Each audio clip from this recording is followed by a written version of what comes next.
Serangan roket Iran juga menghantam kota Ramat Gan, salah satu wilayah metropolitan Tel Aviv, Israel. Ledakan mengakibatkan kerusakan struktur besar-besaran dan menyebabkan puluhan orang terluka.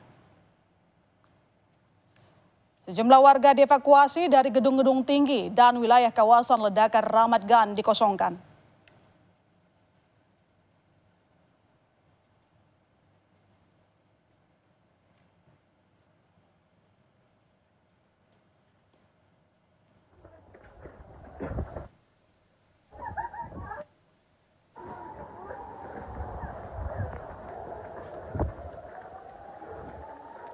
Akibat serangan roket Iran yang menghancurkan sejumlah bangunan, warga kota Ramat Gan, Tel Aviv memilih untuk tinggal di stasiun kereta bawah tanah Israel.